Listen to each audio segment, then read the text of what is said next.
Pak Juanda aja deh. Oke, teman-teman. Kita mulai ya. Aduh, MC-nya nih. MC-nya masih belajar, Pak. Oke. Selamat datang teman-teman di acara iCommunity Level Up Club ya. Jadi iCommunity ini adalah sebuah platform komunitas dengan tagline-nya adalah Share Network, Grow Network ya, berbagi relasi, perbesar rezeki. Nah, buat yang belum kenal, perkenalkan nama saya adalah Juanda Rovelim. Saat ini saya adalah founder dari Kafling Solusi Digital. Kafling Solusi Digital adalah sebuah digital marketing agency yang menangani social media management dan social media campaign dari perusahaan-perusahaan. Saya juga CMO dari PT Karya Anak Milenial Indonesia. Ini adalah usaha saya di bidang food and beverage. Saya juga ada certified trainer, founder dari iCommunity, dan digital marketer. Beberapa karya saya ada buku Digital Marketing in Action yang warna biru, dan sudah terbit cetakan keduanya yang warna hijau. Sudah ada buku Naked Sales, e-book Ghost Kitchen, dan game card Digital Marketing is Fun. Nah, ini adalah satu-satunya di dunia yang menggabungkan antara permainan kartu secara offline dengan e-course digital marketing secara online. Kalau mau tahu lebih lengkap tentang saya, bisa ke juandarovelim.com atau ke kaflingsolusidigital.com, teman-teman ya. Nah, buat teman-teman yang belum tahu apa sih iCommunity itu, iCommunity adalah, tadi saya sudah bilang, platform komunitas ya, dengan visi kita adalah kita ingin menjadi platform komunitas pebisnis dan profesional terbesar di dunia ya. Misi kita yaitu adalah merangkul komunitas pebisnis dan profesional yang ada, menghubungkan sesama pebisnis dan profesional untuk mencapai tujuan bersama, serta menumbuh kembangkan nilai-nilai positif yang dapat berkontribusi dalam pertumbuhan bisnis, pribadi, dan masyarakat. Tagline kita, Share Network, Grow Network. Ya. Nah, tujuan dari iCommunity ini dibentuk adalah kita ingin mempersatukan anggota iCommunity dalam ikatan persahabatan, kerjasama, dan saling pengertian. Mengembangkan semangat kolaborasi antar anggota, menanamkan nilai-nilai positif dalam dunia bisnis dan profesional, serta membangun platform bagi komunitas pebisnis dan profesional untuk belajar, bertumbuh, dan berkembang melalui learning resources, business matching, dan referral. Nah, layaknya di dalam sebuah komunitas tentu memiliki kode etik ya, teman-teman. Nah, kode etik di dalam iCommunity, kami adalah para pebisnis dan profesional yang bekerja keras, bekerja pintar, dan bekerja sama. Kami mengedepankan nama baik dalam melakukan usaha dan mengutamakan kolaborasi antar sesama anggota tanpa menjadikan anggota lain sebagai target jualan ataupun berkompetisi dengan tidak sehat. Kami sadar bahwa dengan berbagi relasi, maka akan memperbesar rezeki bersama. Karena itu, kami siap untuk berbagi relasi atas dasar saling mendukung. Kami berperilaku positif dalam berkomunitas, melakukan segala aktivitas dengan berlandaskan niat baik. Apabila kami melanggar kode etik ini, kami bersedia ditegur, diperingatkan, bahkan diberi sanksi. Nah, itu sekilas pengenalan tentang iCommunity, teman-teman. Nah, malam hari ini kita akan mendengarkan sebuah sharing yang sangat luar biasa, di mana kita tahu ya, bahwa dalam beberapa pekan ini lagi hangat-hangatnya berita-berita gitu ya, bahwa banyak startup yang mem-PHK karyawan-karyawannya seperti itu. Nah, sebenarnya seperti apa sih dunia startup dan bagaimana supaya kita bisa membuat startup yang sustainable, berkelanjutan, dan bisa sukses seperti itu ya. Nah, hari ini kita akan mendengarkan sharing yang luar biasa ya. Dan sebelum dengar sharingnya ada pengumuman dulu nih ya. Jadi dari awal kita sudah set buat teman-teman ya. Dari pembicara memberikan sebuah hadiah ataupun sebuah reward buat teman-teman ya. Ada 5 buah voucher konsultasi senilai 500.000 ya masing-masing ya. Yang bisa teman-teman pakai untuk konsultasi startup teman-teman ya. Dan itu akan diberikan kepada teman-teman yang aktif bertanya ya, aktif bertanya dan aktif untuk berdiskusi ya. Nanti nanti akan dipilih oleh Delisa siapa yang menang, gitu ya. Nah, yang kedua, teman-teman bisa mendapatkan 3 buah video pembelajaran mengenai startup dan semua bisa mendapatkannya kalau yang video ini gitu ya. Caranya simple banget ya. Caranya teman-teman ketika lagi dalam sesi sharing, teman-teman bisa bikin story ya, bisa bikin story, bisa bikin postingan atau bisa posting di mana saja ya, misalnya di Instagram ya. Dan jangan lupa untuk tag pembicara kita ya, akun Instagramnya @ediwiharja-nya ya, dan tag juga iCommunity Official ya. Jadi harus nge-tag 2 akun tersebut. Oke. Nah, yang nge-tag dan dinotis oleh pembicaranya semua akan mendapatkan video pembelajarannya. Oke. Nah, kita thank you sama pembicaranya dan kita langsung sambut saja pembicara kita pada malam hari ini, Bro Edi Wiharja, yeay, founder dari Impactner. Oke, Silakan, thank you so much untuk intronya nih, dan thank you banget untuk kesempatan bisa sharing ya. Ini adalah bagian sharing gitu yang saya akan lakukan karena tidak mengajari, mungkin ada banyak orang-orang yang sudah hebat gitu di dalam berbisnis ataupun sudah menjadi pelaku dari startup itu sendiri. Dan sekali lagi saya berterima kasih untuk iCommunity ya. Ini keren banget nih memang programnya, dan ini menurut saya nggak heran sih bisa sekeren itu. Kenapa? Karena founder dan co-foundernya itu udah mateng banget gitu untuk membangun iCommunity ini. Dan ini adalah sebuah model yang bisa kita pelajari sebenarnya, yaitu dalam membentuk tim ya, tapi nanti akan saya tambahkan atau saya bawakan gitu ya nanti di sharing kita ini. Nah, sekali lagi untuk iCommunity, untuk Delisa yang sudah membantu nih sampai malam hari ini keren banget. Banyak hal yang kita akan lakukan hari ini, yaitu kita lebih banyak berinteraksi gitu ya. Jadi ini bukan satu lecture, ini adalah tempat berdiskusi. Maka dari itu, ada hadiah yang tadi disebutkan oleh Bro Juanda, itu memang bertujuan untuk kita agar supaya bisa maksimal gitu di dalam sharing ini. Nah, izinkan saya memperkenalkan diri. Nama saya Edi Wiharja, dan saya adalah founder, dan bersama dengan Dr. Pimpin, juga founder, jadi kita dua founder, itu membangun Impactner Startup Business School. Nah, tapi yang saya mau sharingkan sedikit adalah perjalanan diri saya sampai menuju ke tempat ini. Jadi dulu di 2006 lah, saya kurang lebih 20 tahun lebih lah ada di dunia, saya bilang self-employee ya. Kalau kita pakai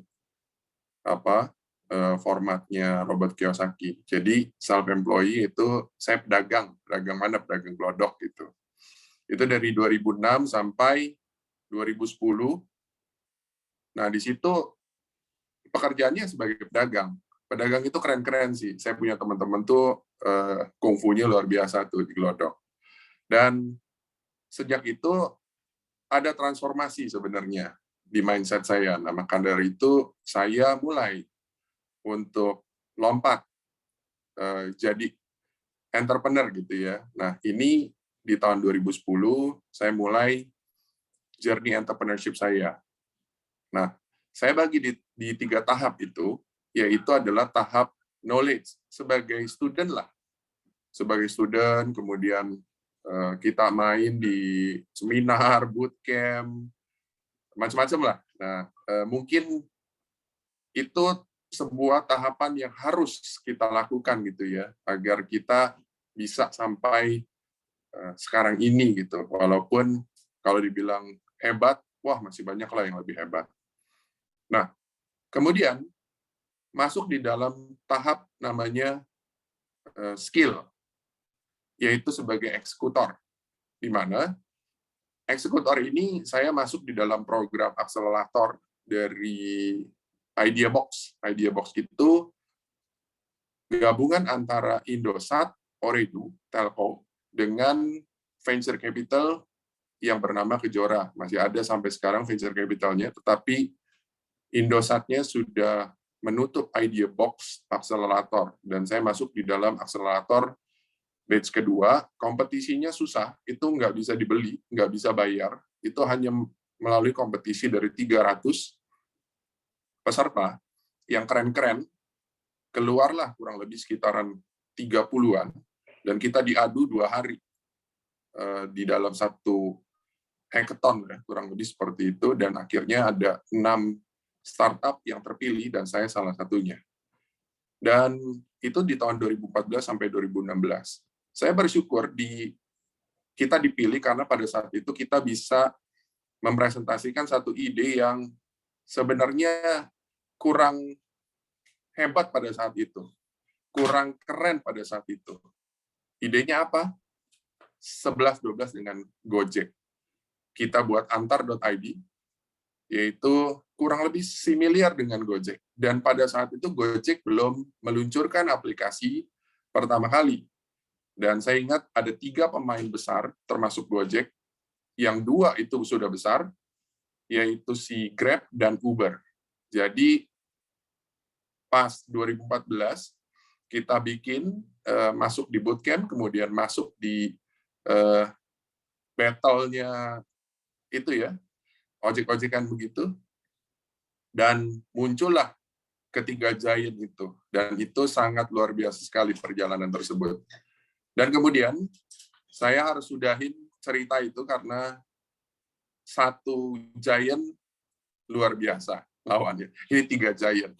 Nah, jadi ini satu hal yang luar biasa, walaupun harus ditutup, tapi lega banget. Karena apa? Ngelihat mereka-mereka ini gede banget gitu. Dan selanjutnya saya dipercayakan untuk menjadi co-founder untuk membangun aplikasi bernama Meetdesk, yaitu Finding Coworking Space. Dan kalau dikenal ada Pak Frans di sini, Pak Frans juga pernah membantu di situ ya. Terima kasih juga untuk Pak Frans. Dan ini adalah corporate investment. Kemudian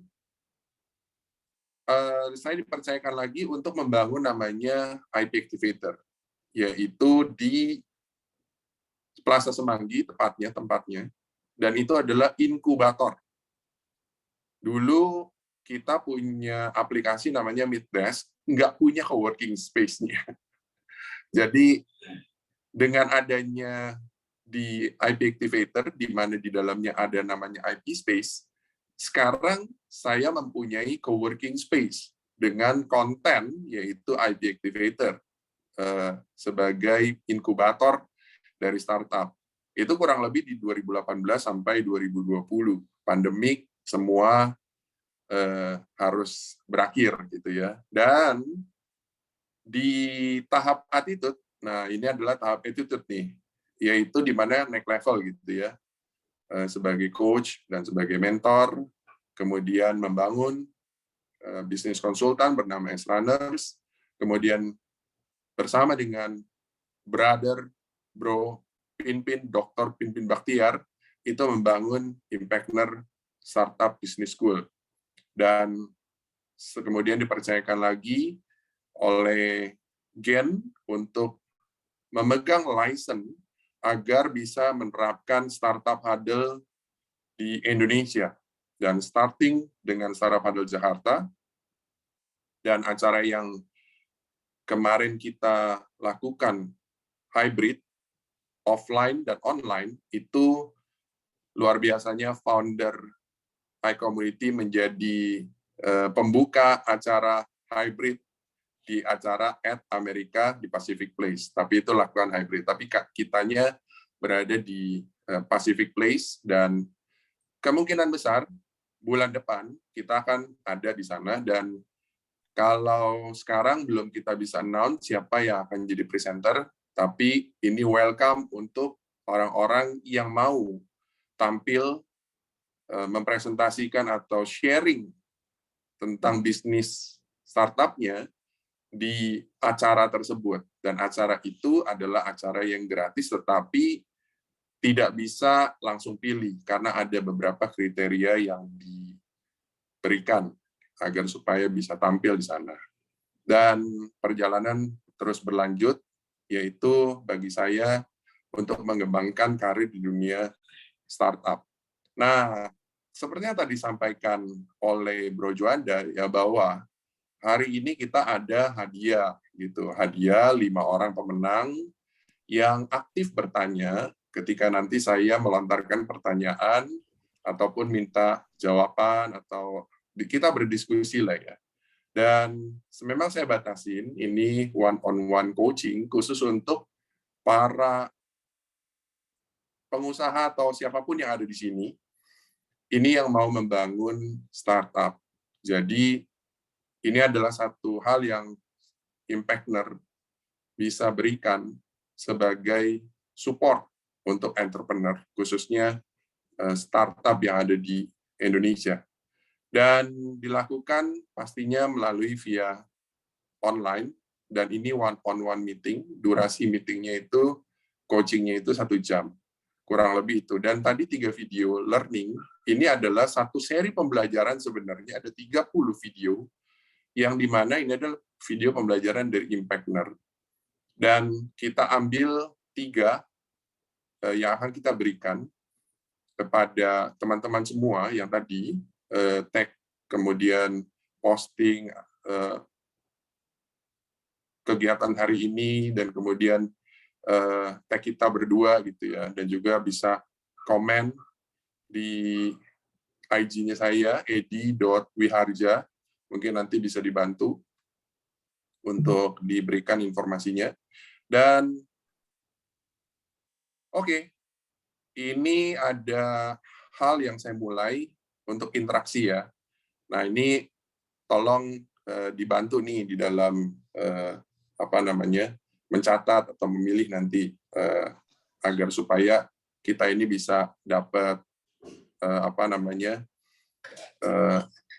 diskusinya gitu ya. Nah, saya mau bertanya nih, di grup ini atau di acara hari ini, seberapa banyak yang employee atau profesional? Kalau kita pakai Robert Kiyosaki punya kuadran, itu berarti ada employee, ada self-employee, kemudian ada businessman, sama investor. Dan berapa banyak orang, kita mau tahu, jadi biar tahu ya, ini kita bicaranya sama siapa. Nah, saya mau tanya profesionalnya, siapa yang profesional gitu ya, itu boleh, oh saya profesional, kemudian saya pengusaha, self-employee, saya pebisnis, atau saya investor. Oke, saya berikan waktu untuk respon, kurang lebih setengah menit. Saya berharap saya tahu audiens di sini itu adalah kategori apa kebanyakan, kurang lebih kayak gitu. Kalau memang belum ada, nanti kita skip. Oke ya. Kemudian saya lanjut nih. Nah, di sini ada sebenarnya 3 hal sih, bukan 4 hal. 3 hal penting yang kita harus ketahui gitu ketika kita mau membangun startup. Nah, apa 3 hal penting itu? 3 hal penting itu adalah ide, tim, dan unique selling point atau USP. Nah, 3 hal ini sebenarnya adalah bagian dari sekian banyak yang penting-penting, tetapi 3 hal ini itu menurut saya adalah yang paling penting bagi saya. Kalau bagi mungkin founder yang lain atau inkubator yang lain itu mungkin lebih banyak atau beda, tapi bagi saya 3 hal ini yang paling penting. Di mana tadi ada ide, tim, dan USP. Nah, kemudian saya juga mau ngecek nih, ya, sebenarnya diharapkan tadi ada respon gitu. Oh, audiens di sini atau teman-teman YLC di sini adalah kebanyakan pengusaha gitu ya. Nah, karena tidak ada respon, makanya saya berasumsi, karena ada beberapa yang saya kenal, yaitu sebenarnya para pengusaha. Minimum self-employed lah ya, atau pebisnis gitu ya. Nah, itu 2 itu. Nah, jadi kita bisa fokus kepada 2 hal ini, 2 audiens ini. Nah, jadi sebelum saya memulai tentang ide, kemudian tentang tim dan unique selling point, saya ini mau cerita sedikit. Ada seseorang bernama Matthew Fraser. Nah, Matthew Fraser ini adalah seorang atlet championship CrossFit champion. Dia itu atlet yang kalau lihat di Google ya, CrossFit champion itu kurang lebih atletik lah dunianya gitu. Dan atlet ini bernama Matthew Fraser ini itu sudah mengikuti CrossFit Champion kurang lebih berapa 6-7 tahun gitu ya. Dan dia tidak mendapatkan posisi yang terbaik yaitu nomor 1. Dia hanya mungkin runner up gitu. Nah, jadi ketika ada seseorang bernama Coach Ben Bergeron, nah coach ini melatih si Matthew Fraser ini. Dan ternyata luar biasanya, secara berturut-turut Matthew bisa memenangkan 3 sesi ya, atau 3 season. Jadi 3 kali tuh dia memenangkan pertandingan itu dan juara 1 bersama dengan timnya. Nah, si coach ini diinterview oleh para wartawan. Karena luar biasa banget kan, dari orang yang nggak pernah menang, kemudian setelah di coach oleh si coach Ben Bergeron ini, itu menjadi 3 kali berturut-turut menang. Nah, ternyata coach Ben Bergeron itu berbicara bahwa sebenarnya ada hal yang dia lakukan, dan ini juga harus ada di dalam diri dari si atlet tersebut. Ini yang paling penting. Nah, apa yang harus ada dalam diri atlet tersebut? Yaitu 1, komitmen. 2, grit atau daya juang. Nah, di chat saya berikan 10 hari. Karena ini ada hubungannya dengan yang saya mau tanyakan. Jadi, ketiga adalah orang tersebut, si coach itu harus mempunyai positive thinking. Dan keempat, dia harus punya growth mindset. Kelima, confidence. Keenam, hard work. Kemudian ketujuh, proses over outcome. Kedelapan, itu fokus. Kesembilan, forget the past. Dan ke-10, coachable atau humility. Nah, ini saya mau tanyakan kepada teman-teman semua yang ada di sini. Menurut teman-teman, dari 10 hal itu yang ada di dalam chat yang saya berikan tadi, ada 2 hal yang sangat berpengaruh sehingga membuat orang ini yang dilatih ini, si coach ini, itu menjadi luar biasa. Coba, sebutkan 2 hal yang tadi saya berikan. Dari 10 ini, boleh pilih yang mana menurut teman-teman. Nomor 1, nomor 2, nomor 3, sampai nomor 10. Ya, saya tunggu. Oke, Pak Aji Pratama dikatakan grit dan growth mindset. Kemudian komitmen dan growth itu atas nama Ransa. Kemudian Charles, Joseph, thank you so much untuk teman-teman yang respon ya. Ini ada banyak nih ya. Nah, ini tolong dicatat dari Bu Deliza ya. Ini kalau pertanyaan tadi, saya harus tutup dulu ya, agar supaya penilaiannya bagus. Nah, menurut Coach Ben Bergeron, itu ada 2, yaitu growth mindset dan coachable, yaitu nomor 4 dan nomor 10. Coba kita lihat. Ada yang katakan nomor 10 dan nomor 1 dari Pak David Sutoyo. Wah, ini menang 1 nih, Pak. Kemudian komitmen dan growth. Komitmen dan growth. Nah, itu menang 1 tuh. Fokus dan komitmen. Oke, tidak. Kemudian growth mindset dan positive thinking, Pak Charles. Wah, itu menang 1, Pak. Dan ya growth mindset untuk Ransa dan Haji. Wah, ini 1-1 ya. Tapi dapat poinnya berapa? 50. Oke, saya lanjut ya. Jadi 2 hal di mana dikatakan yaitu growth mindset dan coachable. Nah, itu yang paling penting gitu. Nah, saya lanjut lagi nih.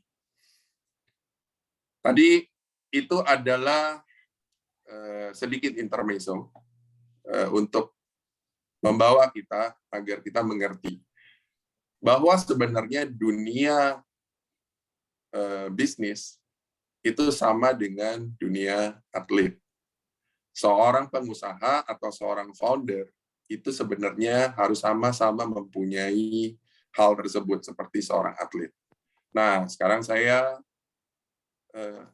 mau sharing tentang banyak orang tuh banyak mau membangun startup gitu. Ya, kalau ditanya, wah ini kayaknya startup tuh lagi gimana gitu ya. Mau bangun startup, kalau ditanya kenapa membangun startup? Oh, katanya ini lagi tren nih. Saya teringat ada dokter-dokter gitu yang punya klinik. Kemudian dia si dokter-dokter ini tuh dia mau bikin startup gitu. Apa? Yaitu semacam kayak Halodoc lah, kemudian Klik Dokter lah gitu, karena dia punya klinik ya. Dan saya tanya, wah ini kan memang trennya begini gitu. Begitu datang sama saya ngobrol sama mereka, ini pengusaha-pengusaha hebat loh, dokter-dokter hebat. Saya kasih tahu kenapa mau bangun begini, ya kan? Kamu tahu nggak apa yang harus kamu persiapkan? Nah, jadi intinya mereka itu seperti, ya kan kita harus ini ya, bisa mengembangkan ke digital, betul. Kemudian ada juga yang bilang ini kan satu opportunity bisnis baru ya. Kalau dunia startup itu, iya, betul juga. Dan ini ikut tren lah gitu, itu banyak banget. Atau, aduh bisnisnya lagi stuck nih, kita main bisnis baru aja deh, yaitu dunia startup. Nah, itu banyak yang seperti itu. Nah, kalau saya tanya nih, sama teman-teman di sini lagi, kalau memang ada teman-teman yang mau membangun bisnis startup, kenapa mau bikin bisnis startup? Nah, sementara direspon, diketik ya, nanti dilihat gitu siapa yang bagus, nanti kita ajak ngobrol.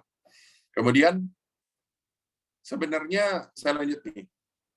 Kalau teman-teman mau ketik aja ya. Nanti kita akan lihat di situ siapa yang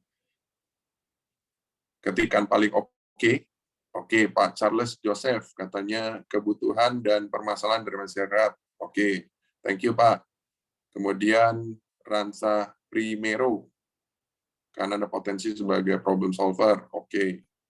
Nah, terus ya, saya lanjut. Sebenarnya apa sih bisnis startup itu? Sebenarnya apa gitu ya, yang dinamakan startup itu? Startup itu adalah startup itu it's about problem ketemu sebuah solusi. Nah, itu benar sekali. Seperti yang dikatakan Ransa Primero, yaitu problem solver. Berarti ada problem yang harus dikasih solusi. Dan yang terpenting adalah scalability. Jadi, bagi saya, startup itu kurang lebih adalah apapun bisnisnya itu, jika dia menyelesaikan sebuah permasalahan, spesifik permasalahan itu, dimulai dari sana dulu maksudnya secara spesifik, dan cukup besar, dan saking besarnya sehingga si perusahaan tersebut, si startup itu, punya kemampuan untuk scale.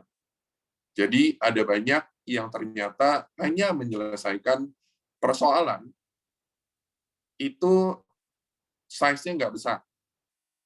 Itu berlaku waktu saya membangun namanya Middesk.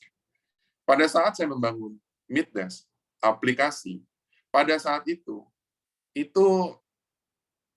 pemainnya masih sedikit sekali, dan ekosistemnya itu gimana ya, banyak yang tertutup gitu. Saya masuk ke services office, itu susah banget ditembus. Mereka itu tidak membuka gitu ya, tidak membuka diri. Mereka merasa bahwa ya ini kan kita lebih prestis gitu ya, ini juga bukan coworking space dan macam-macam. Dan ini kecil sih sebenarnya. Dan kena lagi dari pandemik, udah banyak banget tuh coworking space ataupun services office yang tutup. Tapi saat itu memang kecil. Tapi kalau ini terus berjalan, ini bisa menjadi besar. Tapi besarnya bukan finding coworking space-nya sebenarnya, tapi finding space-nya yang besar. Nah, jadi bisa saja salah mendefine dan akhirnya itu menjadi kesalahan yang fatal. Oke, kemudian katanya startup bisnis itu harus teknologi gitu. Yang non-tech itu bukan startup. Nah, ini kalau kejadiannya seperti ini, coba bandingkan antara Gojek dengan Kopi Kenangan. Gojek fully tech, kemudian Kopi Kenangan, ya tech-technya nggak tahu tech yang dari mana. Karena ada POS doang sama ada sebuah aplikasi untuk beli gitu ya. Apakah itu teknologi? Ya coba nanti di define sendiri. Tapi bagi kami, apapun itu, yang penting adalah tadi, dia menyelesaikan sebuah persoalan dan spesifik ya, kepada satu target market tertentu, kemudian dia harus bisa berpotensi dengan besar. Itulah startup yang saya percayai. Kemudian ada yang bilang, startup itu produknya dijual di digital, jadi kita bikin produk, kemudian kita jualan marketplace. Apakah itu juga startup? Enggak sih, bukan begitu. Tapi ada contoh di mana kami mempunyai alumni, waktu kami melakukan kegiatan inkubator di IP Activator di Semanggi, sekitar 2019 itu, kita punya kasus, yaitu ada namanya Bala-Bala Bear. Jadi ada seorang founder perempuan bernama Ajeng, dan dia itu bisnisnya Bala-Bala Bear. Bisnisnya fashion, nama bisnisnya Bala-Bala Bear. Dan itu ada rekornya di Startup Huddle Jakarta. Acara kami bernama Startup Huddle Jakarta, search aja, nanti di dalamnya ada Bala-Bala Bear. Dia cerita tentang bisnisnya dia, yaitu kurang lebih begini. Awalnya adalah dia bikin bisnis baju gitu ya untuk anak-anak, bagus banget, bahannya bagus, segala macam bagus. Kemudian dia mempresentasikan bisnisnya, masuk di dalam inkubator kita, dan akhirnya keluar dari inkubator kita karena kita memberikan pandangan bahwa kalau kamu mau scale tuh begini gitu. Nah, akhirnya dia keluar dengan satu hal yang senang banget gitu loh. Kita bisa membantu mereka, yaitu apa? Yaitu dia membuat desain, maksudnya desain anak-anak yang dibuat oleh si anak-anak itu sendiri gitu ya. Misalnya seorang ibu punya anak dan anak itu sedang nyoret-nyoret, kemudian coret-coretannya itu dijadikan sebuah desain dan kemudian ditempel di baju itu, dan akhirnya baju itu menjadi sebuah baju yang punya nilai. Nah, jadi bukan hanya menjual baju anak-anak yang dengan bahan ini, bahan itu, awalnya dia begitu. Tapi akhirnya dia mendapatkan sebuah ide atau pencerahan di inkubator itu karena dibombardir banget dengan para mentor, para praktisi yang bisa kasih insight, dan saya sebagai mentor juga di situ melihat banget bahwa perubahan yang luar biasa. Dan itu menurut saya dari cara tradisional berubah, bertransformasi ke startup way. Nah, itu salah satu contoh dari tradisional bisnis berubah menjadi startup ya, cara startup kurang lebih begitu. Nah, kalau ditanya, kenapa sih kita membangun startup tadi ya, dan kapan waktunya yang paling tepat bagi kita untuk membangun startup? Saya boleh katakan sekarang adalah waktunya yang paling tepat. Nah, pertanyaannya, kenapa?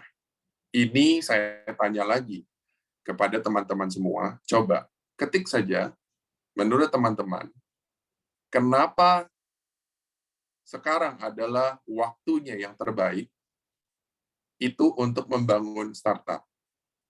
Saya tunggu, ya. Nanti saya akan memberikan sebuah penjelasan. Kenapa sekarang adalah waktunya yang tepat untuk membangun startup. Tadi dikatakan Pak Charles, wah terima kasih. Pak Charles ini aktif nih. Karena lagi pemulihan ekonomi sehingga bisnis baru dapat berkembang. Oke, teman-teman. Oke.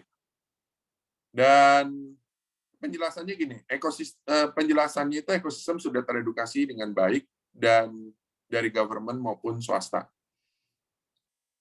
Kemudian informasi sudah banyak tentang startup yang sukses dan yang gagal. Itu bisa jadi bahan research sih. Banyak pembelajaran yang kita bisa dapat di sana. Kemudian tentang investor dan founder itu banyak di mana-mana. Dan investor mau mencari founder, kemudian tadi kita bisa belajar dari kegagalan, dan banyak hal ya kita bisa. Nah, dan ini informasi sudah sedemikian rupa. Nah, itulah kenapa kalau mau membangun startup, bisnis yang scalable, itu adalah sekarang. Nah, saya masuk ke dalam topik pembahasan utama, yaitu ide. Tadi dikatakan adalah ide, tim, dan unique selling point, atau USP. Kalau dikatakan tentang, kalau kita bicara tentang ide itu harus bisa teruji. Ya, kalau kita mau punya ide itu harus bisa diuji. Kata kuncinya, ide tersebut jangan hanya kita punya satu doang ide. Karena kalau satu saja kita punya ide itu gitu ya, kita tuh nggak rela bahwa ide itu mau dilepas gitu. Pasti kita mati-matian pegangin. karena ide kita cuma semata wayang. Dan kalau kita punya 3 ide, kita bisa kok ide yang berbeda, totally berbeda, ataupun yang bisa pivot. Nah, jadi juga kalau punya ide, yang tadi, jangan terlalu sayang sama idenya. Ya, itu biasanya gara-gara punya ide semata wayang itu. Dan belum juga tervalidasi. Nah, maka dari itu, itulah yang harus dihindari oleh setiap pebisnis yang mau membangun startup. Dan kemudian, tadi jangan takut berubah atau pivot gitu ya. Nah, ini hal seperti ini bukan ciri seorang founder startup gitu. Takut berubah, tidak mau pivot, itu lebih kepada, menurut saya, it's about mindset.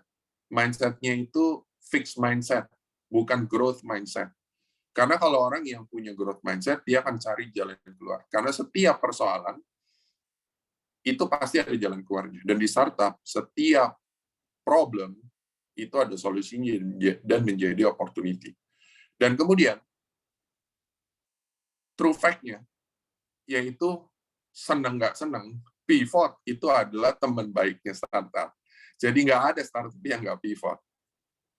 Kalau diikutin perjalanannya, semua startup pivot. Dari awal, akhirnya sampai terbentuk. Sampai dia besar. Ya. Tapi ada bagian tertentu dia sudah tidak terlalu pivot lagi. Nah, kemudian, banyak orang berpikir bahwa, wah, saya punya ide nih. Ide ini pasti bisa jawabin semua permasalahan yang ada. Nggak ada satu ide yang bisa menjawab semua. Bahkan Aqua saja, itu tidak untuk semua orang. Jadi, ide itu harus bisa menjawab spesifik target market. Dan seperti yang tadi disampaikan di depan, harus yang besar. Sehingga apa? Sehingga menjadi potensi untuk scalable. Dan kemudian, ini yang paling mengerikan. Terlalu percaya diri dengan ide yang dia punya. Wah, dia yakin sekali. Karena semua orang pasti akan bilang idenya yang terbaik. Yang lain semua nggak ada apa-apanya. Nah, ini adalah kesalahan yang benar-benar harus di-highlight. So, tentang ide, pernah dengar nggak seperti ini? Ide itu sebenarnya murah. Idea is cheap, execution is everything. Nah, kita kalau dengar itu, pastinya nggak mungkin kita selalu, jadi gini, dengan adanya itu kita berpikir dong, wah, berarti ide itu murah, ide yang biasa-biasa, bolehlah ya. Nggak begitu juga. Jadi tetap kita harus mempunyai ide yang apakah yang unik, apakah yang belum ada di muka dunia ini? Enggak. Tapi ide yang benar-benar kita keluar karena kita melihat sebuah problem. Nah, ide apa itu? Apapun bisa. Dan yang terpenting adalah bagaimana mengeksekusinya. Oke? Dan kemudian saya masuk ke dalam tim. Nah, kalau bicara tentang tim, itu ada kepanjangannya kan, together everyone achieve more. Nah, tim di sini, ini adalah yang saya maksud core team ya, bukan tim staff ataupun karyawan gitu yang mungkin udah lama kemudian ikut kita, kerja sama kita jadikan itu tim, itu bukan yang itu. Jadi tim itu adalah founder, co-founder, mentor, advisor. Nah, itu adalah tim. Kalau staff itu bukan tim.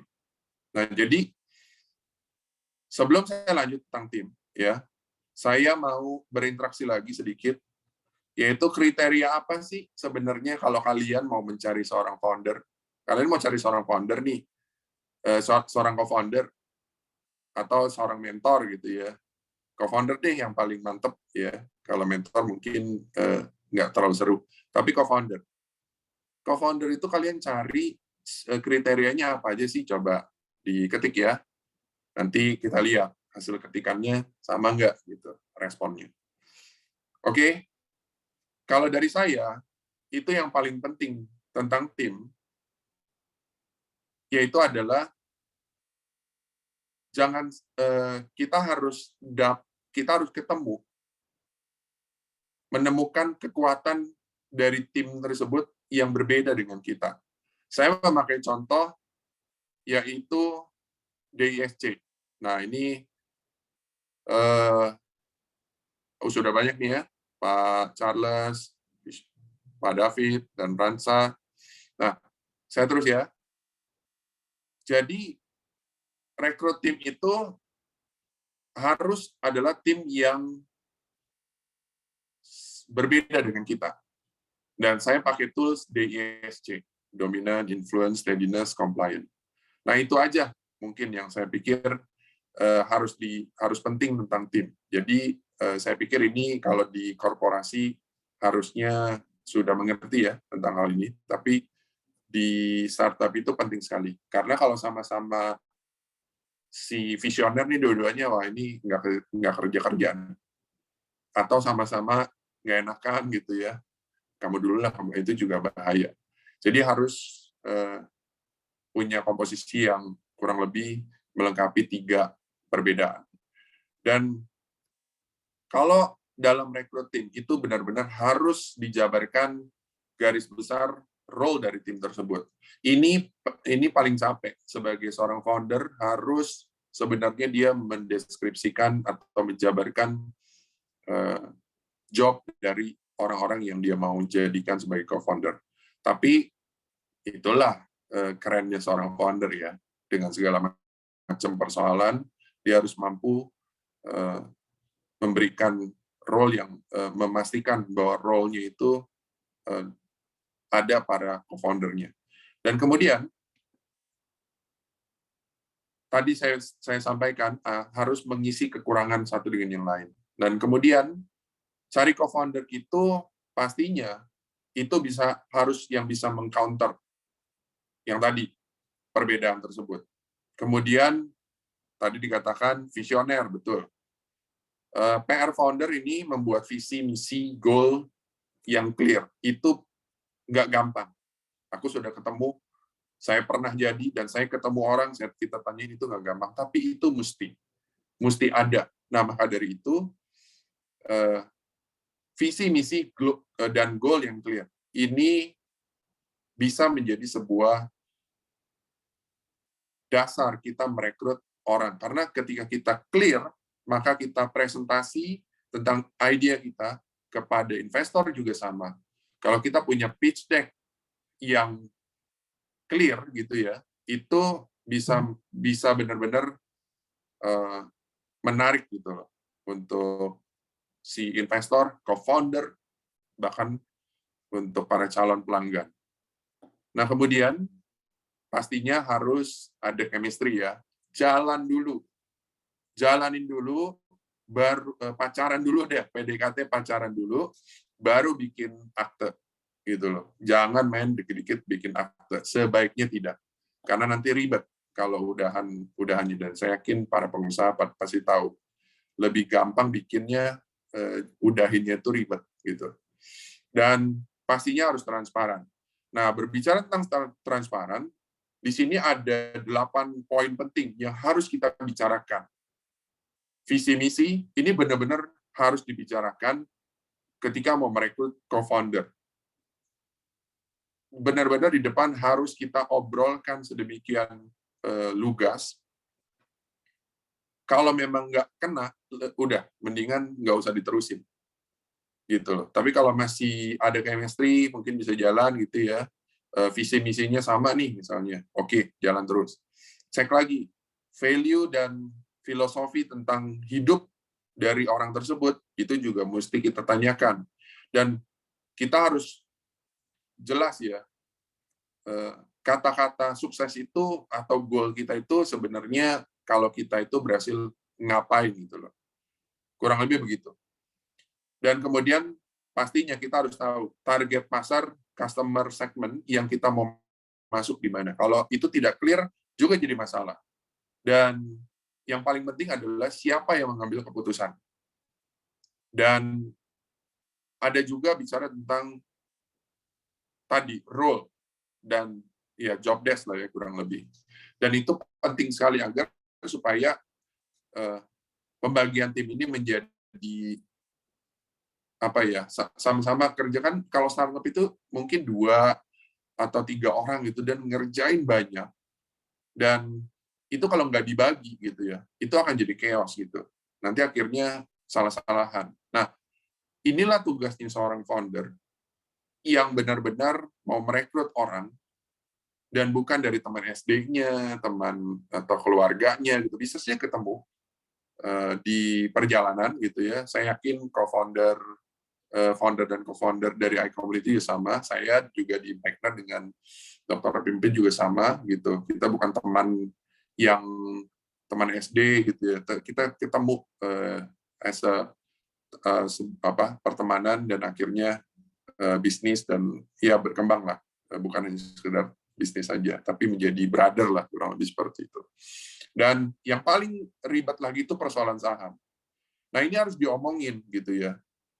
Persoalan saham itu selalu bisa membuat perpecahan. Nah, saya akan lontarkan sebuah pertanyaan lagi, yaitu di mana peran seorang coach pada bisnis startup. Ya, tadi kita udah ngomong tuh ada tim, mentor, coach, kemudian di awal juga tadi sudah disampaikan, coach itu bisa membantu gitu ya, orang itu menjadi sukses. Dan yang lebih dibutuhkan ini kalau di startup, saya mau tanya nih, di tahap ideation, ya, atau di tahap scale up, di tahap ideation atau di tahap scale up, seorang coach itu sangat dibutuhkan. Mungkin bisa ketik respon, ya, tahap ideation atau tahap scale up. Apapun jawabannya, harus disertakan dengan kenapa. Oke? Kenapa? Jadi kalau milih tahap ideation, kenapa? Kalau tahap scale up, kenapa? Kita lanjut tentang USP. Unique selling point. Apa sih unique selling point itu? Secara umum kita udah tahu, unique selling point itu adalah sesuatu yang berbeda dari yang sudah ada. Kemudian sesuatu ketika kita membuat produk dan jasa kita itu jadi punya nilai lebih, itu secara umum. Kita dengan unique selling point, kita jadi punya kekuatan gitu ya. Wah, kita bisa bilang, oh kita beda sama kompetitor itu, merek itu mah begini-begini, padahal nggak beda-beda banget sih, gitu, hanya dibeda-bedain gitu. Tapi apapun alasannya, kita harus mempunyai unique selling point. Nah, unique selling point itu, saya tanya nih ya, ini juga menarik untuk dijawab gitu. Kalau bicara tentang unique selling point, kelebihan kita gitu ya, saya mau tanya nih, apakah unique selling point itu tidak bisa ditiru atau sulit ditiru? Yang dimaksud unique selling point adalah apakah unique selling point itu tidak bisa ditiru atau sulit ditiru. Coba respon, tidak bisa ditiru atau sulit ditiru. Nah, kata Ransa, sulit ditiru. Oke. Wah, ini keren nih. Ini berarti orang-orang yang sudah mengerti ya. Jadi memang benar. Unique selling point itu adalah sesuatu yang sulit ditiru. Nah, bagaimana sulit ditiru itu? Bagaimana USP itu sulit ditiru? Atau sulit ditirunya seperti apa sih? Contohnya gini. Kalau kita punya sebuah uniqueness, contoh misalnya kita yang paling sulit ditiru itu adalah salah satu yang paling mudah saya gambarkan adalah pasti dari servicesnya, ya, servisnya kemudian dari produk yang ditawarkan gitu, itu mungkin punya sentuhan ataupun cerita di belakangnya. Contoh, saya teringat dengan satu bisnis, yaitu MOOC, bikin MOOC itu aja, yang ada tulisan-tulisannya gitu. Nah, tulisan-tulisannya itu kalau dibilang bisa ditiru, bisa. Tapi yang membuat dia unik atau sulit ditiru adalah si orang yang mengeluarkan kata-kata motivasi ataupun kata-kata bijak di sana. Sehingga hal itu sulit untuk ditiru, apalagi kalau dia tahu segmennya, dia tertuju kepada target market yang mana. Itu adalah sesuatu yang sulit ditiru. Dan kalau bicara tentang sulit ditiru, ini mungkin sedikit tidak terlalu spesifik ya, tidak terlalu sama gitu dengan apa yang tadi saya sampaikan, yaitu dengan tulisan-tulisan atau hal-hal yang disajikan. Tapi unique selling point bisa juga tuh seperti ini. Ketika kita membangun satu komunitas, seperti di iCommunity, komunitas yang sangat organik sekali, luar biasa sekali, di mana ada satu kebanggaan gitu ya, menjadi host dari iCommunity. Dan ini menurut saya adalah hal yang luar biasa. Ini sulit ditiru karena membuat orang jadi mencintai dan mau untuk menjadi host itu banyak. Saya lihat hal-hal yang seperti ini, tetapi yang benar-benar terasa itu ada di sini gitu. Dan ini merupakan satu perbedaan. Ya, ini satu perbedaan yang luar biasa sekali. Dan ini adalah yang dibilang unique selling point. Jadi unique selling point yang tadi sulit ditiru itu, kalau saya boleh gambarkan, teman-teman sudah bisa lihat yang ada di iCommunity ini. Oke, nah mungkin ini adalah ending dari sharing saya tentang 3 hal, yaitu ide, tim, dan unique selling point. Nah, kalau ini dikuasai dengan sedemikian rupa, pastinya bukan perjalanan 1 bulan ketemu hal yang ini gitu ya, dan ini adalah sebuah perjalanan panjang. Tapi jika ini diketemukan, maka bisnis ini menjadi sebuah bisnis yang pasti nggak gulung tikar seperti para startup yang kita sudah dengar ya, banyak pemecatan dan segala macam. Tapi memang bisnis is a business. Persoalannya bisnis adalah tentang punya banyak duit atau enggak. Kalau punya banyak duit, itulah unique selling point-nya. Sulit ditiru kan, punya banyak duit. Modalnya gede-gedean gitu. Tapi kalau nggak punya banyak duit, yaitu harus kreatif di dalam membuat unique selling point. Nah, mungkin itu saja sharing saya, dan sekarang tiba saatnya kita berdiskusi. Dan thank you so much untuk mereka yang sudah aktif ya untuk respon. Terima kasih sekali. Silakan Bro Juanda. Oke, thank you Bro Edi ya. Dan kembali lagi saya ingatkan ya teman-teman ya, ada hadiah loh buat teman-teman yang aktif gitu ya. Untuk 5 orang pemenang, saya juga sudah punya beberapa namanya, mungkin nanti di akhir akan kita umumkan gitu ya.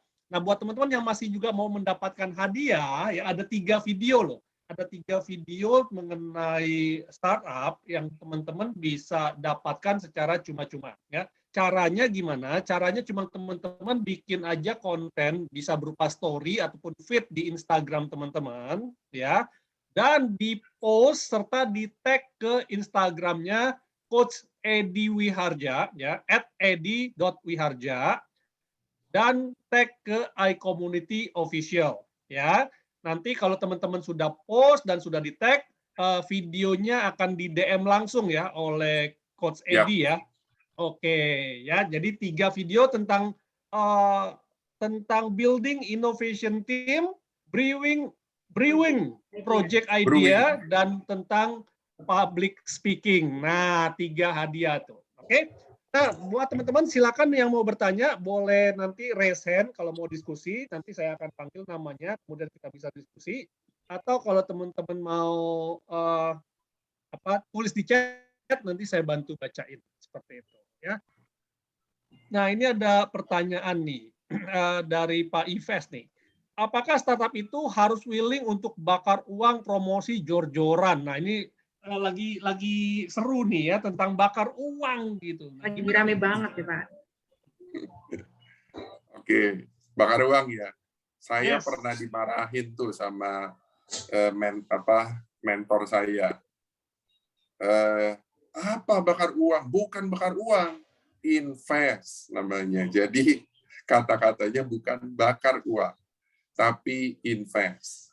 Nah, jadi bicara tentang bakar uang yang tadi Pak Yves tanyakan ya, itu sebenarnya apa ya? Ya di startup itu jago banget loh bikin percikan-percikan sesuatu tuh yang heboh, bakar uang. Padahal sebenarnya marketing campaign ya, customer acquisition. Nah, contoh pasang billboard berapa ratus juta. Dari dulu juga begitu. TV masuk itu juga sama. Jadi yang dimaksud dengan bakar uang itu sebenarnya bukan jor-joran seperti itu, nggak ada. Maksudnya nembak kayak pelurunya banyak banget, nembak babi buta, tutup mata tembak, nggak begitu. Itu saya yakin para venture capital itu yang sudah menggelontorkan uangnya sedemikian rupa itu bukan orang-orang bodoh. Jadi mereka memang mempercepat prosesnya agar supaya happening banget. Nah, ketika semua orang contohnya di Jakarta sudah tahu satu aplikasi ini misalnya, itu kan mau dilakukan 1 tahun atau 10 tahun, itu sebenarnya nilai uangnya kurang lebih nggak jauh-jauh beda. Contoh Bluebird, berapa tahun dia harus iklan di sana-sini dengan segala macam, dan begitu kejadian sama Gojek disusul habis hanya gara-gara ngeluarin duit gila-gilaan dan memenangkan semua pertandingan di kategori itu. Nah, jadi sebenarnya bakar uang yang dimaksud itu bukan nggak ada guna, tapi itu bagian dari marketing campaign dan memang harus. Dan hanya masalahnya berapa besar gitu ya kata membakar uang itu. Nah, ini aja mungkin yang harus diluruskan. Tapi sekarang trennya sudah tidak begitu. Menurut info yang saya dapat, itu adalah sekarang trennya sudah berubah. It's not about jor-joran keluarin uang itu ya, tapi ini sudah menjadi satu back to the real business. Kalau enggak nanti terlalu banyak uang yang keluar dan akhirnya raportnya tuh merah terus, kurang lebih begitu. Ya, itulah kalau teman-teman lihat ya, di Gojek, di Shopee, di Grab, di Tokopedia, kupon-kuponnya sudah mulai hilang, itunya sudah dikit Grab.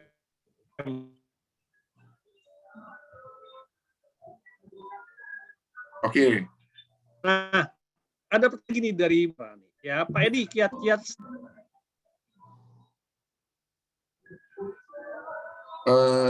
rada hilang ya. Siapa yang tadi, Bro Juanda? Bro Juanda. Suaranya hilang-hilang Pak Juanda. Memang katanya internetnya Pak Juanda yes, lagi lemah. halo. Yes. Ya, tadi Halo, siapa yang tanya Ya. Pak Juanda? Ya, masuk. Bu Sandra, Bu Sandra. Oh, kiat-kiat startup yang modalnya minim gimana ya? Ya. Modal itu minimnya berapa minim saya nggak tahu, tapi asumsinya minimnya itu di bawah 100 juta lah ya, mau bikin startup. Nah, ini sebenarnya kalau modalnya minim, atau bahkan tidak benar-benar, ya anggaplah 100 juta deh ke bawah gitu ya, mau mulai bikin startup.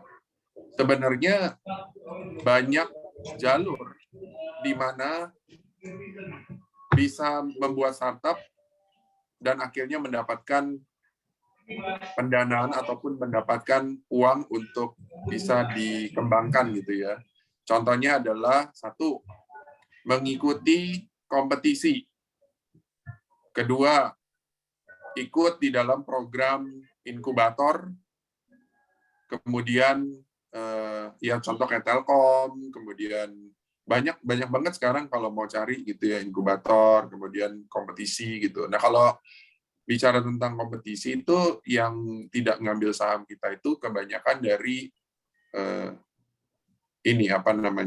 government.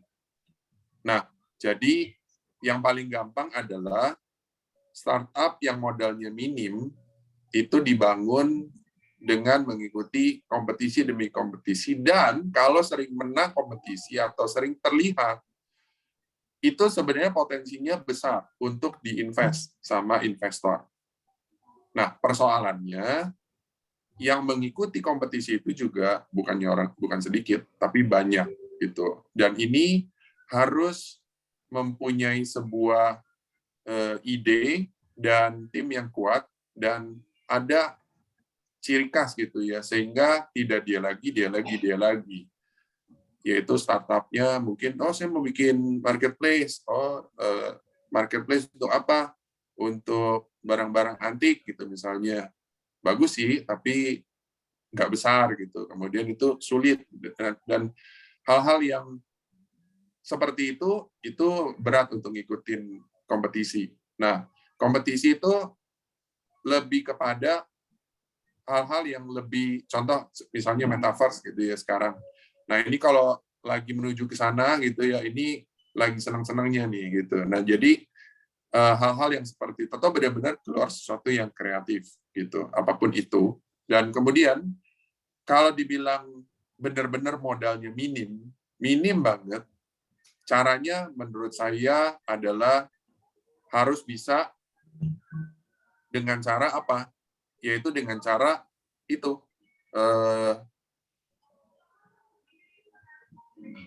sorry ini ada telepon masuk jadi terganggu. Jadi dengan cara, kalau modal minim itu ya harus make profit gitu ya, seperti bisnis pada umumnya yang bikin profit gitu. Nah, baru kalau sudah dapat uang baru bisa scale up. Kurang lebih seperti itu. Oke, semoga menjawab ya Bu Sandra ya. Berikutnya dari Charles nih. Pak Edi, saya mau tanya Pak tentang USP. Nah, startup kayak Grab, Gojek, dan Shopee itu apa memiliki USP sendiri ya Pak? Karena servisnya mirip-mirip aja tuh semuanya tuh. Gimana tuh? USP-nya duit Pak. USP-nya duit. Aduh kuat duit ya. Duitnya gede banget kan Pak. Nah, Iya. jadi kalau bicara tentang Grab, ini memang sesuatu yang menarik sih. Gini, Grab masuk itu dulu yang ada tuh Uber ya. Grab itu udah menang di sana, udah menang di Malaysia, dan kemudian pada saat itu belum banyak gitu loh. Dan kompetisi terbesarnya adalah Uber. Masalahnya sekarang kalau Grab mau bikin dengan kondisi yang udah ada, itu forget it. Lebih baik jangan. Karena apa? Sudah banyak yang besar-besar gitu, yang sudah raksasa gitu ya, itu tidak akan menang. Nah, makanya kalau bicara tadi, tentang Grab, Gojek gitu ya. Dulu waktu dia bangun itu punya unique selling point. Kalau Shopee, saya nggak tahu juga ya kenapa ya bisa begitu gitu ya.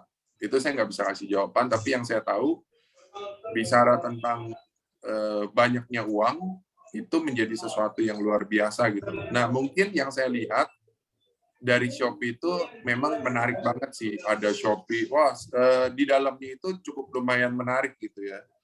Daripada, dan dia jelas ada perbandingan. Coba diperhatikan, ada Tokopedia itu pembelinya, target marketnya itu biasanya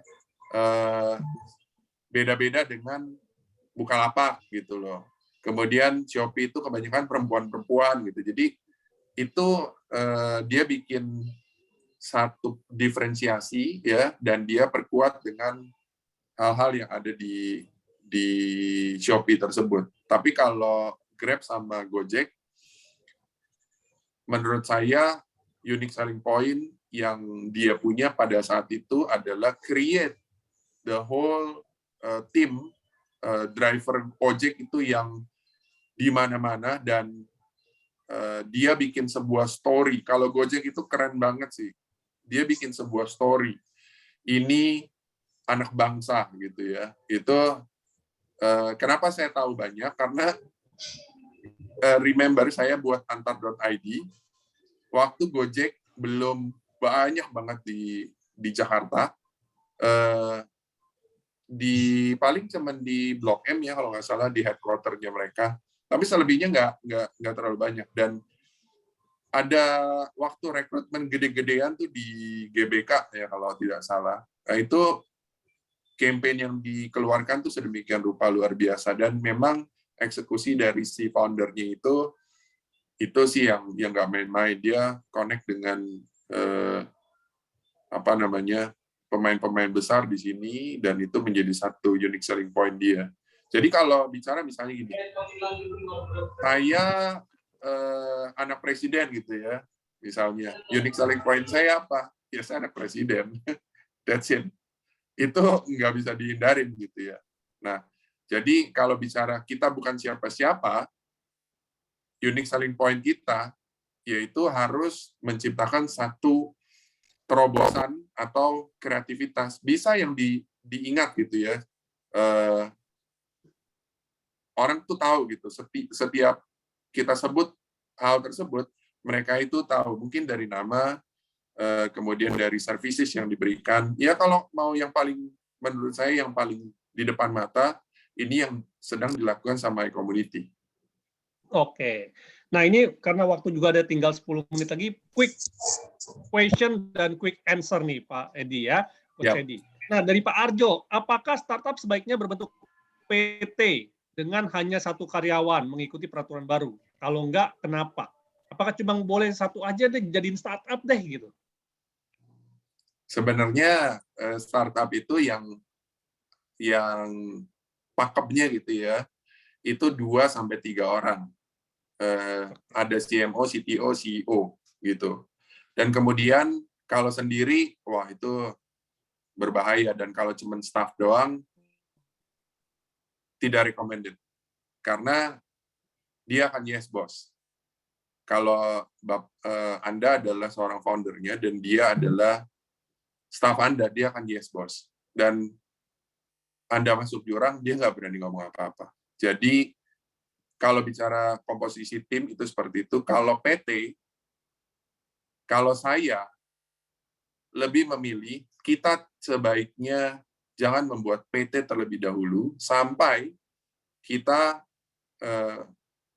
yakin bahwa tim yang dibentuk ini adalah tim yang lebih bisa panjang, minimum 2, 3, 5 tahun sama-sama kita gitu. Kalau enggak ribet. Oke, lanjut dari Ranza Primero. Izin tanya Pak Edi, kenapa beberapa startup berani bersaing bisnis yang sama seperti Grab dan Gojek, Tokopedia dan Bukalapak? Nah, ini yang tadi Coach Edi bilang nih. Gimana? Kenapa masih ada yang mau bersaing dengan Gojek gitu? Kalau untuk sekarang yang saya lihat ada satu, saya juga bingung tuh, Maxim gitu ya. warnanya kuning mengingatkan saya dengan antar.id waktu itu kita bikin Indosat kuning. Tapi saya bingung itu. Kenapa si Maxim itu berani keluar gitu dengan adanya Gojek sama Grab.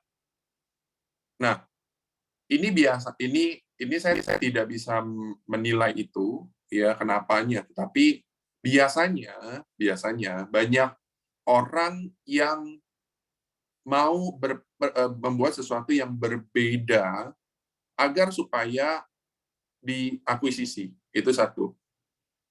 Sedikit berbeda sehingga bisa diakuisisi oleh Grab sama Gojek. Itu juga strategi yang bagus. Kedua adalah nekat. Kagak ngerti apa-apa, punya banyak duit, mau bikin sesuatu, ya sudah, dia bikin aja. Dan pasti akan di-compare. Bagaimana kamu bisa melawan Gojek sama Grab dan mendapatkan pendanaan, itu it's gonna tough. Kurang lebih itu.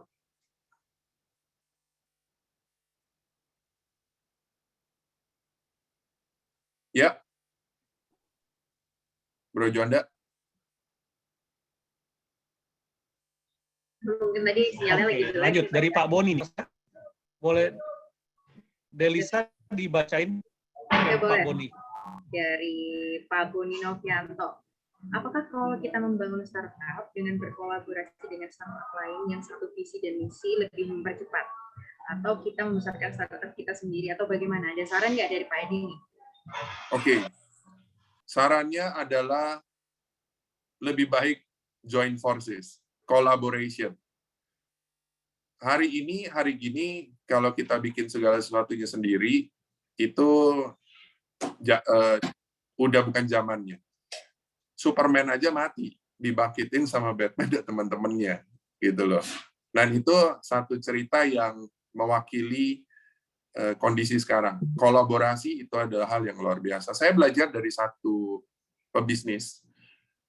Dia punya banyak bisnis tuh, sama ini, tapi di industri yang sama gitu. Dan setiap saya cerita model orang ini dengan para pengusaha lain, dia bilang, wah ini bagus. Kenapa? Karena kolaborasi. Nggak bisa, tidak mau melakukan sendiri. Karena ada keterbatasan. That's why, kalau ada di dalam satu ekosistem yang punya kemiripan dan sama-sama membutuhkan pendanaan dan foundernya siap untuk merendahkan ego masing-masing, itu kita bisa join gitu. Tapi kembali lagi, kalau saya menyarankan lebih baik join karena dengan pengalaman ataupun hal yang diketahui ya, itu akan jadi powerful. Itu sih. Mantap banget. Ini selanjutnya dari Pak Charles Joseph. Lanjut dari Pak Charles lagi nih, Ya. Elisa. Pak Edi, tadi kan sempat disinggung kalau sekarang itu saat yang tepat untuk membangun startup. Karena kenapa banyak startup di Indonesia ya yang mulai gulung tikar dan melakukan PHK besar-besaran? Gimana Pak Edi? Ya, jadi kalau saya bilang ini adalah waktu yang tepat, kenapa? Karena tadi ekosistemnya sudah terbentuk. Dan kalau dibilang banyak startup yang gulung tikar, itu menurut saya search ya, sampai saya penasaran sih, saya search gitu. Startup yang yang gulung tikar itu kok nggak terlalu nyanter gitu ya di telinga gitu. Dan kemudian ini apaan juga gitu. Kemudian kalau bisnis kan itu bicara tentang apa? Bicara tentang duit. Jadi kalau si A lawan si B, capitalnya kalah, itu udah jelas-jelas. Karena kalau udah pemain udah yang besar-besar begitu, itu akan jadi luar biasa tuh pertempuran yang mau menjadi nomor satu. Startup is about dominant. Dia mau menjadi nomor satu. Jadi kalau kalah, ya kalah pun bukannya hilang, tapi biasanya diakuisisi gitu. Intinya dijual lah sehingga bisa mendapatkan uang. Dan kalau bicara tentang PHK, ini kembali lagi ya, menurut saya yang di PHK juga bicara tentang gini, startup itu kan mau scalable-nya cepat gitu ya. Jadi dalam waktu yang singkat mereka dengan cepat menentukan, karena dapat duit gede-gedean tuh kaget tuh si founder tuh, kalau dia nggak kuat-kuat amat, dia akan kaget dan semua sepertinya mau dilakukan cepat dan biasanya jadi overcost. Nah, overcost itu akan di-cut akhirnya dengan apa yang paling gampang adalah PHK. Nah, karena pembayaran gaji-gaji di startup itu cukup lumayan gede loh, mahal-mahal, sorry. Nah, jadi yang paling gampang adalah cut human resources. Karena startup itu pada dasarnya adalah investment-nya lebih kebanyakan kepada human resources gitu, dan juga teknologi. Nah, human resources-nya kalau terlalu overlap itu pasti cut gitu. Itu normal sih. Dan kalau tutup, bisnis apa sih yang nggak tutup? Hanya gara-gara startup di highlight pakai lampu terang, ya. Jadi orang pada tahu, oh dia tutup. Sebenarnya sama banyak bisnis yang gulung tikar. Itu sih. Oke, mantap banget Pak Edi, full insight banget malam ini. Kalau kata Pak David Saragi, daging khas dalam ilmu malam ini. Oke, terakhir dari Pak Ransa Primiro. Pak Edi, izin boleh dong share poin-poin pitch deck yang baik untuk level startup yang traction-nya belum stabil. Silakan Pak Edi. Ya, thank you so much untuk Bang David Saragi. Ini salah satu teman, brother, kemudian juga salah satu alumni dari IP Activator dulu di Semanggi. Ini keren banget sekarang bikin startup Edu Nation. Nah, saya jawab untuk Ransa. Poin-poin pitch deck untuk startup itu yang belum stabil. Jadi nggak ada hubungannya dengan stabil nggak stabil sih. Setiap pitch deck itu ada ininya, ada stagingnya gitu ya. Kalau staging di baru pendanaan, mau cari angel investor, jadi pitch deck-nya tuh modelnya begini. Kalau mau mencari pendanaan seri lanjutan, itu pitch deck-nya berbeda. Nah, jadi kalau biasanya kita membantu di Impactner, kita membantu mereka yang dari ideation menuju ke MVP. Jadi belum ada traction, no problem. Nah, kalau yang sudah ada traction itu lebih kepada nunjukin data-data aja sih ya, gitu. Cuman kalau yang paling seru itu adalah poin-poin di mana pitch deck tersebut yang awal-awal nih, karena di situ banyak cerita gitu, banyak mimpi-mimpi yang akan disampaikan. Tapi poin-poinnya bisa ini Pak. Nah, sebagai apa? Sebagai bonus gitu ya, nanti di DM karena Ransa ini kayaknya aktif gitu. Nanti akan diberikan lah, atau kalau memang menang di coaching gitu ya, nanti bisa di sesi one-on-one bisa saya sharekan lah, kurang lebih kayak gitu. Oke.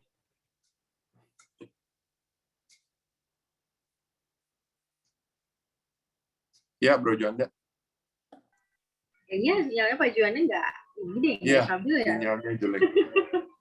Oke. Oke, udah oke belum? Sudah ya. Nah, jadi ada beberapa sesi pengumuman. Ya, saya akan bacakan beberapa pengumuman, teman-teman. Berikut nanti di akhir saya akan bacakan pengumuman siapa nih yang menang untuk mendapatkan one-on-one coaching bersama dengan Coach Edi Wiharja, gitu ya. Nah, mana jika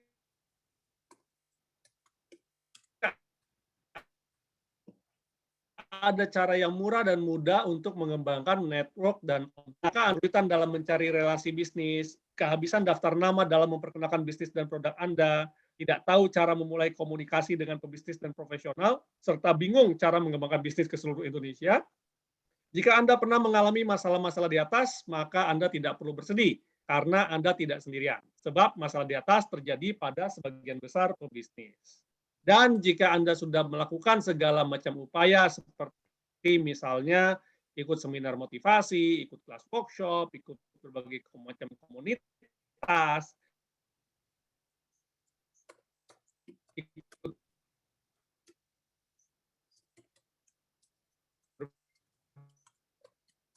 berbagai macam untuk pertumbuhan diri atau bisnis Anda sendiri. Tetapi untuk bisnis Anda bisa besar, Anda butuh berkolaborasi dengan sebanyak mungkin relasi bisnis. Nah, memperkenalkan iCommunity, ini adalah komunitas dan platform digital tempat para pebisnis berinteraksi dan berkolaborasi bagi kemajuan bisnisnya. 3 alasan kenapa Anda perlu join di dalam iCommunity. Yang pertama adalah valuable community, yang kedua adalah quality leads, dan yang ketiga adalah low cost. Kenapa kita bilang seperti ini? Karena valuable community, teman-teman akan memiliki akses networking, akses learning, dan akses untuk berkontribusi. Sedangkan quality leads, teman-teman bisa mendapatkan leads customer baru, lead reseller baru, leads customer retention. Dan low cost, teman-teman nggak perlu biaya iklan, karena kita di sini bekerja dari word of mouth, dari mulut ke mulut, saling mereferensikan bisnis masing-masing, dan konten-konten premium untuk upgrade skill. Nah, bagaimana iCommunity bisa membantu Anda berkolaborasi dengan sesama pebisnis dan profesional? Kita memiliki 6 macam kegiatan yang teman-teman bisa ikuti secara kebanyakan gratis, ya, kebanyakan gratis. Yang pertama adalah iCommunity Level Up Club. Ini adalah event mingguan untuk belajar dan saling berkenalan untuk seluruh anggota dan umum. Seperti hari ini, kita fix selalu setiap hari Kamis 19.30. Teman-teman bisa booking di kalender teman-teman selama 1 tahun ke depan. Teman-teman bisa menggunakan link yang sama dengan link yang teman-teman dapatkan hari ini. Yang kedua adalah iCommunity Business Matching. Ini adalah event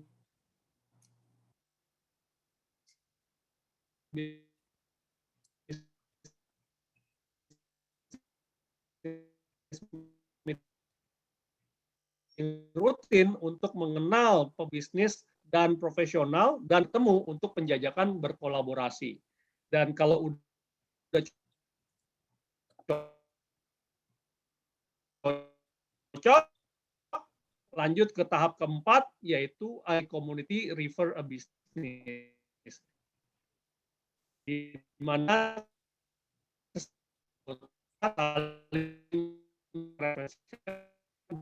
bisnis lainnya. Nah, ini adalah funnel yang kita buat ya untuk membantu teman dapatkan profit dalam bisnis teman-teman ya. Hari ini teman-teman sudah mengikuti salah satunya yaitu ILC. Saya dorong teman-teman untuk bisa ikut ke tahap selanjutnya yaitu adalah IBM ya, iCommunity Business Matching. Dan ini juga acaranya gratis teman-teman ya.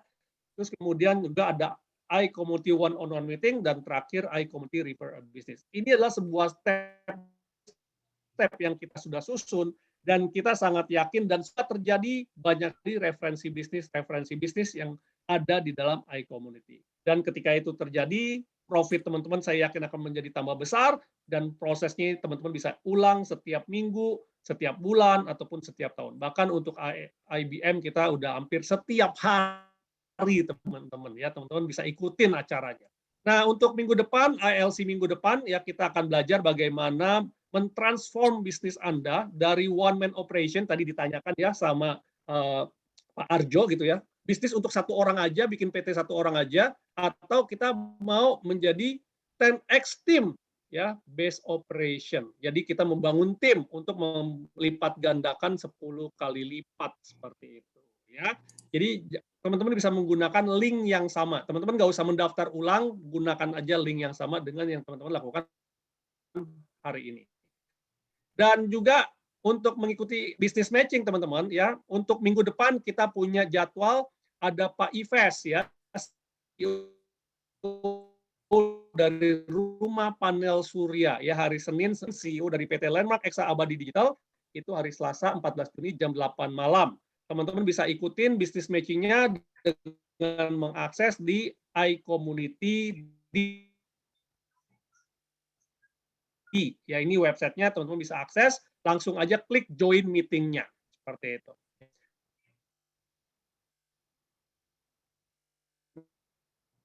Ini contohnya ini ada Pak Ranza, pengumuman ya, pengumuman pemenang dari iCommunity. Oke, untuk 5 orang pemenang ya, untuk 5 orang pemenang yang mendapatkan hadiah ya, one-on-one coaching bersama dengan Coach Edi ya, boleh disampaikan oleh Delisa. Jadi yang menang one-on-one meetings ada 5 orang. Yang pertama ada Pak Charles Joseph. Selamat untuk Pak Charles Joseph. Pak Charles Joseph. Mana Pak Charles Joseph nih? Mana Pak Charles Joseph? Joseph, ada nggak? Ada. Iya Ada. sih. Oke. Selamat Pak Charles Joseph. Oh iya, Pak Charles Joseph juga menang satu lagi. Dia dapat 3 video karena repost di Instagram. Keren Dapat banget. 2 hadiah. Keren banget dapat 2 hadiah. Thank you Pak Juanda, Pak Edi. Nanti Sama-sama. boleh WA, boleh ditulis di kolom chat nomor handphonenya biar dikontak sama Pak Edi. Yes. Oke Pak. Jangan lupa Pak Charles itu one-on-one meetingnya worth tuh 500.000 loh. Serius, keren banget. Oke. Nomor Terus saya selanjutnya, sudah ada ya, di chat. Oke. Pemenang selanjutnya dari one-on-one meeting ada Pak Ransa Pratama. Mana Pak Ransa nih? Ada nggak? Ada nggak Pak Ransa nih? Pak Ransa. Wis, Wah, dari Pepo congrats. Indonesia. Thank you. Wis, Congrats. ngeri banget. Pak Delisa, thank you Pak Edi, thank you Pak Juanda. Oke. Sama-sama Pak Ransa. Selanjutnya dari siapa ya? Pasti nungguin siapa ya? Selanjutnya ada Bu Sandra Purukan. Mana Bu Sandra nih? Ada nggak? Bu Sandra, congratulations. Dapat one-on-one meeting 1 jam bareng Pak Edi. Pak Juanda, Ibu. Keren banget. Sama. Oke, selanjutnya ada aktif lagi nih juga nih. Pak David Sutoyo ada nggak ya? Kalau nggak ada nggak ya? Ada nggak ya Pak David Sutoyo? Ada Bu Delisha. Wih, Terima kasih banyak. ngeri. Thank you, Selamat Pak you. David. Thank you very much. Ya, Thank you, Pak sama-sama. Dapat one-on-one meetings ya bareng Pak Edi, nanti saling kontak-kontakan. Terus selanjutnya yang terakhir dapat one-on-one meeting siapa ya? Siapa ya? Pak Ives. Pak Ives Rumajar ada nggak? Pak Ives Rumajar. Kita hadir. Gimana Pak Ives? Ya, halo Bu, ada Bu. Iya. Wih, Sorry, ini Pak Ives. Sinyalnya nggak bagus. Keren banget loh, Pak. Ada. Kelihatan nggak? Ya sip, wih dari planet lain. Kenapa Selamat, nih? Pak Ives. Menang nih, dapat dapat one-on-one meetings bareng Pak Edi. Bisa Harap- collaboration bareng Pak Edi tentang rumah panelnya bareng Impactner. Bisa tuh. Oke, siap. Wih, ngeri banget. Selamat Pak Ives. Udah sih Selamat, Pak Terima kasih pokoknya. Bu Delisha. Ya. Thank you Pak Edi. Nah, Yes. terakhir Oke, Di. pengumuman lagi, sedikit lagi pengumumannya ya. Ini pengumuman buat teman-teman, jangan lupa ya untuk follow akun Follow. iCommunity Official ya, dan juga masih berlaku ya sampai dengan hari ini ya, sampai hari ini 2359 buat teman-teman yang ngetek ya, yang ngetek acara pada malam hari ini didokumentasikan ya, difoto, diupload ya.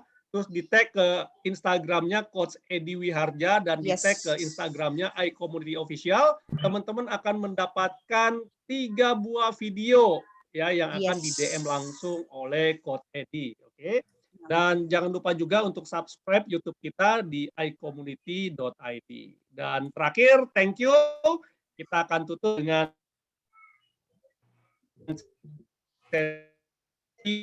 foto bersama. Teman-teman mungkin boleh dibuka kamera foto bersama nih. Silakan, Dibuka silakan yuk kameranya yuk. teman-teman. Silakan dibuka, Pak David, kita akan foto mungkin dibuka bersama. kameranya. Pak Charles Joseph dibuka kameranya.